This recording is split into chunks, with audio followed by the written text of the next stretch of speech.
the video just kind of started, y'all. I'm like, wait a minute, what happened? So I don't know what the heck that was. But this is your girl Lottie here at Tears of Week Show. You show enough, never know what you're going to get. Beloved, we picking up some Taurus energy. Somebody could be stubborn. They could just be an earth sign.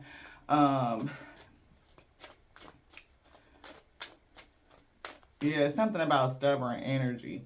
Yeah, we're getting comet coming through. It's unlimited what the universe can bring when you understand the great secret that thoughts become things. Somebody could really be stuck in that mindset, like knowing that your thoughts become things. And so you are really like, hell bent and stuck to your mindset and convicted in what you know, and you can't be moved, beloved. I'm getting Jupiter coming through. We just talked about Jupiter. It came out in last night's read, 4/3/2025 week. I think in the earlier live today we said 4/23/2025, but that could be significant for somebody. So something could be coming through or happening for you towards the end of this month. It says, Jupiter, you are a seeker, the sage, and the embodiment of limitless growth. Through your journey, you inspire others to reach for the stars within themselves. So that could be significant for somebody. It could be what you're doing. And I'm getting fast movement. We also seeing crown chakra and galaxy coming through. Crossing the boundaries of the material world, infinite wisdom of the universal consciousness, and embrace your role as a channel of divine light and love is here. And what is so crazy about this card coming out is that we left a 5 minute, 6 minute video, 5 minutes and something like that. And we saw the Six of Cups and the King of Swords. And it gave us an energy that somebody has some passed down wisdom. It's giving me wisdom of the infinite of the universe. And it's something that's coming down through you, like you get revelations or something like that. And so it's like, that Jupiter is like seeker of truth, being a sage, embodiment of limitless growth. And not only are you being grown, and it's giving me like so that you can inspire other people, right? The information that you're being given is not for you, beloved. It is so that you could help others. Yeah. See the universe and the sun coming out together. Right, so it's giving me like information from the infinite. Embrace your role as a co-creator and manifest your reality through your thoughts, inner thoughts, and the actions that you express. So it's definitely giving me like the infinite intelligence is coming through you, like you're tapping into like that universal consciousness, like divine consciousness, and you are discovering truths, or those truths are being revealed onto you. Spirit say yes. Pluto energy. Pluto is definitely a card that came out. They called out Pluto and they called out Uranus. They took it to us in the book, but then they called out Jupiter afterwards. So, and they showed the card Pluto and Jupiter, and then Uranus came out today. It says, your willingness to confront the darkness within you opens the gateway to profound healing and the soul evolution. Let the transformation begin. And we see Cancer coming through. So you could be a water sign. You could have Cancer in your chart.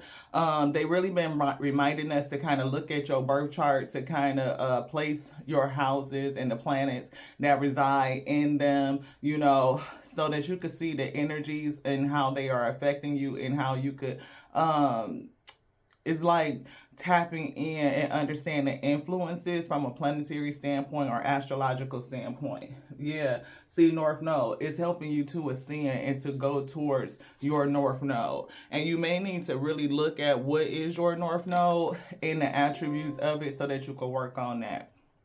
Allow lessons and experiences to unfold at their own pace, and trust that each step is a necessary part of your soul's evolution and part of your self-discovery. So, look, they pulled out this deck, and at the bottom it says seek truth. And on the other side, every day I choose to send loving, healing energy to the planet. What I do with my mind makes a difference. So definitely a lot of mind, mental, intelligence, energy, seeking truth, releasing blame right off of yourself and others. I affirm that I am willing to release the causes and patterns in my consciousness that are creating any negative conditions in my life. So if you are experiencing any negativity, the spirit is bringing you not only some intelligence, but really calling you to look at yourself, your energies, where you're supposed to be ascending to, like those characteristics and those principles, and start to embody it, to learn more, to be open to what they're teaching you, beloved. Yeah. Letting go of the past with ease and trust the process of life. Right? I affirm that I am now willing to release the need for negative situations and conditions. So definitely getting a lot of releasing negativity, learning, listening, and somebody is getting some passed down intelligence. And this is definitely from the Most High, from the source itself. It could be awakening your divine consciousness and allowing all that intelligence to return to your awareness, like pulling it up from your subconscious to your conscious mind, and you could place it right there in the forefront. I'm getting third eye, keeping that like right there center, trusting the visions, trusting your knowledge, trusting your intuition, trusting your instincts, letting go of negativity, and figuring out like what it is that you need to embody so that you can bring more positivity. Thank you guys so much for tapping into the Tears of Wheat Tarot show. You show enough never know what you're gonna get. This is your girl La T, beloved, channeled messenger, spiritual reader, a vessel onto the Most High God for them to use and to bring these messages through onto self first and foremost, so I am edified and strengthened to bear the yoke that's on these shoulders, and hopefully we have overflowed and it will reach you, all of you, in the wheat field, so that you can be strengthened and edified too. For the Most High has placed a yoke upon you, and I pray that you overflow and we meet in the middle with unity, harmony, for the sake of peace and clarity and ascension, prosperity, harmony, yes, all the goodness, releasing negativity. And I'm getting that energy will flow out onto the plane, onto Gaia itself, and it will help raise her frequency to the next now. This one's done. Ashe Wheat.